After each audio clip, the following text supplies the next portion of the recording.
that ordinance will come to order. Clerk, will please call the roll. Chairman Hassel. Present. Vice Chairman Rosenberg. Present. Councilwoman Castillo.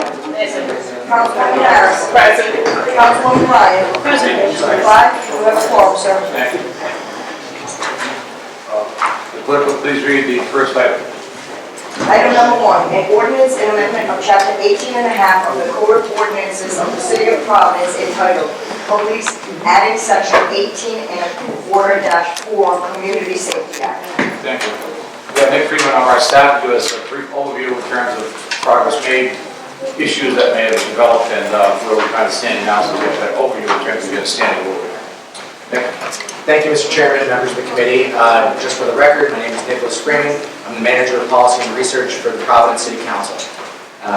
Tonight we're here once again to discuss the Community Safety Act, and I'm going to provide an update for you here at the top about the progress and the process around this ordinance.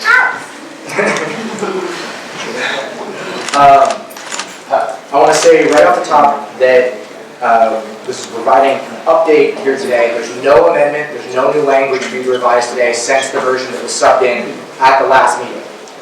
I also want to emphasize right here at the top that there's been an incredible amount of community involvement that initiated this process, and it makes me incredibly proud of my hometown, of this city, that this is how this is getting done. In 9 years of working for the City Council, I've never seen a piece of legislation that was so bottom-up, brought from the community to City Hall. I'm very proud of that. It makes me proud of my hometown, proud to be a Providence resident, and proud of this body. I think we should all be proud here of the level of civic engagement that we have in this city. So, that having been said, going into the CSA, I think there's been a lot of progress made since the very first version of this was introduced in 2014. The draft that was substituted in at the last meeting where we discussed the CSA here in the Ordinance Committee made a lot of improvements over the original version that was brought in 2014. Among those improvements, it aligned the document with current state law, including the CCPRA. It added references to the Province External Review Authority and strengthened civilian oversight, eliminated sections that ran afoul of the city charter, and it eliminated gendered language that was in there as well, changing every instance of his to his or her, those types of things which are important for sending a message. I also want to say at this point that it's important to note that the letter that the City Council received from the Fraternal Order of Police, which was dated November 28th, that letter brought up a lot of concerns, raised a number of issues with the CSA, but it's really important to note that that letter was referencing an out-of-date version of the CSA. It was referencing the version that we then substituted away in the last meeting. So while I agree with the FOP that some of those issues in there are real and legitimate concerns, a lot of those concerns have already been addressed by the substitution that was made the last time this group met. Since that last meeting of the Ordinances Committee, the administration staff, the City Council staff, the Law Department, we've been working collaboratively and tirelessly. I've got Courtney, the Mayor's Director of Policy here, and I want to say I've spent more time in her office in the last 2 weeks than probably the rest of my time working for the city. We've all been working extremely hard on this. We've been incorporating feedback from numerous stakeholders, including members of the community, the Step Up Coalition, the Chief of Police, the Commissioner of Public Safety, the Law Department, and many others. We have, this has been very productive work. It's moving us towards a solid final product. We had an extremely productive meeting on Friday with members of the Step Up Coalition. We're waiting to hear some more feedback from them from that meeting. And we're looking to set up a meeting with the Fraternal Order of Police as well. I believe our Chief of Staff is working with the Chief to set that up just today. There are still some outstanding issues on this. Not to say that the work here is done. We still need more discussion, input, and work to get this document to where we want it to be, to get this law to where it needs to be for the people of Providence. We're confident, and City Council staff is committed to putting in that work and getting this done. There are some outstanding questions, like I said. There are some questions about what from this ordinance belongs in police department policies and what belongs in the ordinance, the code of ordinance itself. There are questions around regulations for the gang list, regulations around body cameras and other recording devices. And there are some issues that we're still working out that are not about disputes whatsoever, but are instead about crafting language as strongly as possible to ensure that when this gets passed, it can uphold a court challenge and we don't end up here again doing this all over again. So, This has been a very good process, a collaborative process. We're committed to getting this done and getting it right. Thank you. Thank you. I'd ask Commissioner Paré to come in just to be sworn in and provide information that we've been trying to resolve. And I know that there was some static about the fact that the meeting last Monday was canceled, but it was not. It was rescheduled. That's why evidently, obviously, we have witnesses here because we're all here. So I just want to make sure we clarify that for the record. You swear? Do you swear under penalty of perjury that the testimony that you're about to give is the truth, the whole truth, and nothing but the truth, so help you God? I do. Please state your names for the record. Stephen M. Paré, P-A-R-E, Commissioner of Public Safety. Hugh T. Clements, Jr., Chief of Police. Commissioner Bussard? So yes, I think Nick summed it up very well. We've been at the table in varying forms and fashion to work towards a agreed upon language, so this will work. We will continue to make ourselves available. We'd like a final product so the council can consider passage in a CSA. We'll continue at it until we reach that goal of getting language that doesn't impede our ability to police this community, and the language is the right language for us as public safety officers moving forward. So it's come a long way from 4 years ago, and varying revisions of that language. Even the one that's before you right now, we're going to continue to work on. And I'm optimistic we'll get the language that you can consider and hopefully pass.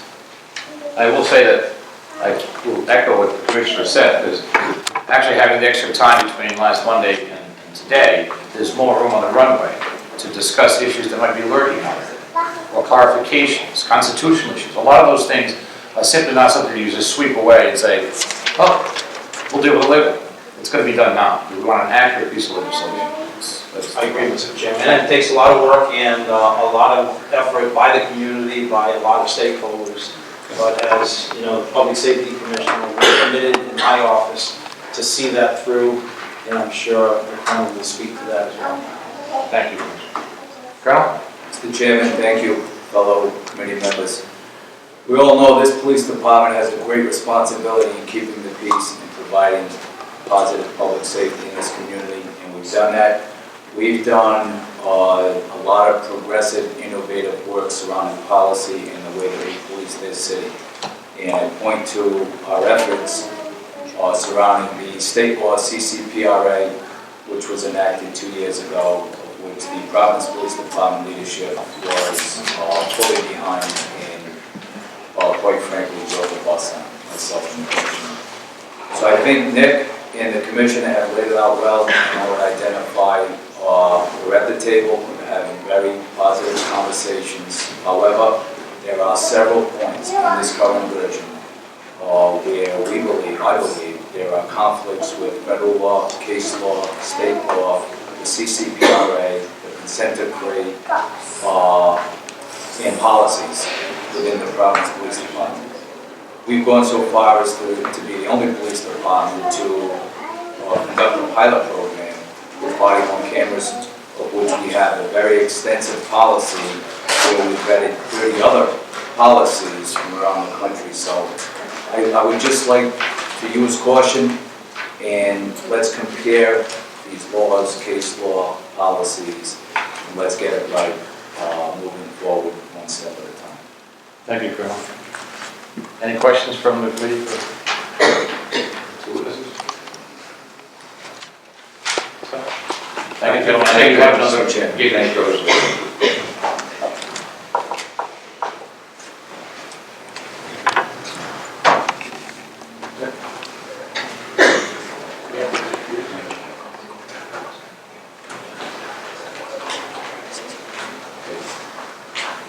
Would you like to add to the discussion here, since you've been a principal partner?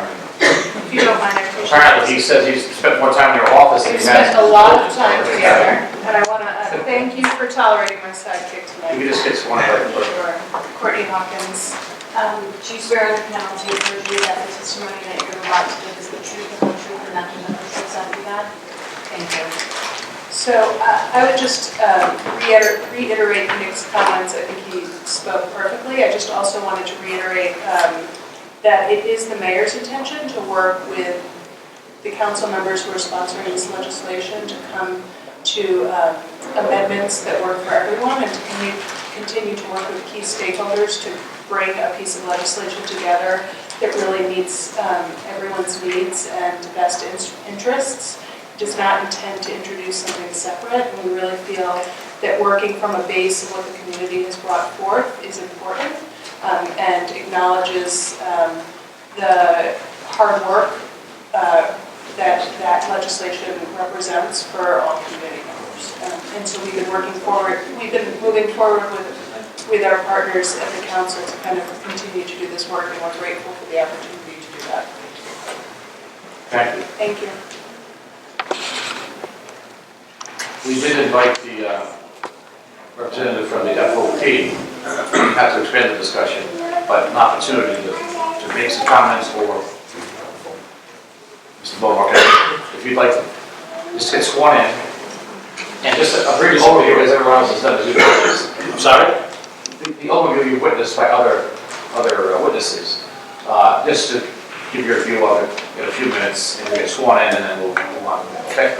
Thank you. Just you just swear in. Okay.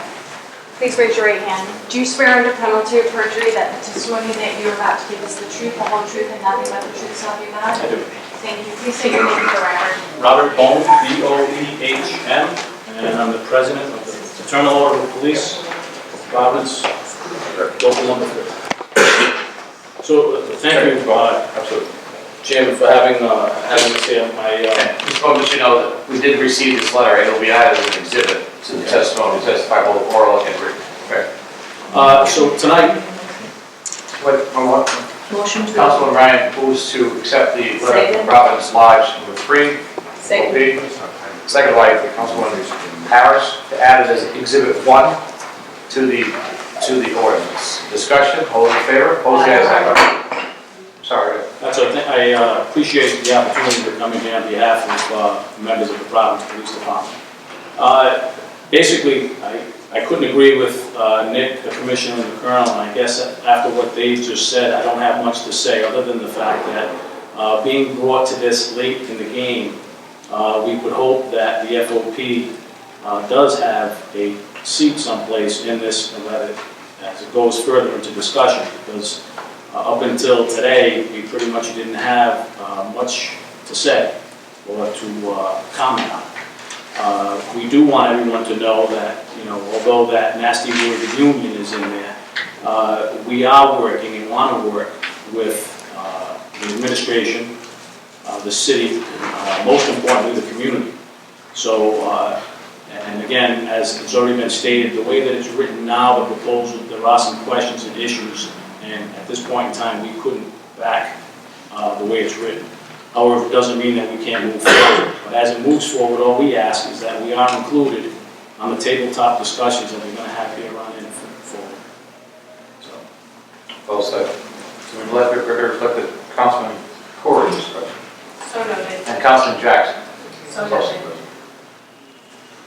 I do think that FOP, I'll speak for myself, I'm sure committee members may share the same view, that it's something that we have to hear too. There are a lot of partners in this thing. The impact, the value, and some constitutional issues that you could argue, but the more solid the ordinance is that addresses those and respects other documents that may be in competition, once you get that road, so it's a solid, straight road, I think you're in a better position to have legislation that will withstand any kind of court challenge. That's important. And not having you as earlier was a mistake. That should have been done. And so we've corrected that. So there is going to be a discussion. That's why we had the meeting scheduled for last Monday to tonight. It gave you some runway. Mary Kay and I, we've talked about some of the things. Councilman Prince, we've had some discussion because we want to feel comfortable. And we make tough decisions all the time.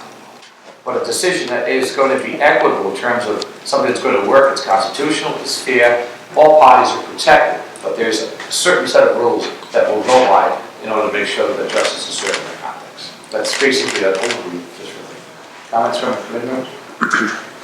Mr. Chair, Councilman Ryan? thank you. I would just like to say at this time, I'm actually quite pleased at the amount of work that's been done. It's obvious that there's been a lot of collaboration by many of the stakeholders. That's good to see.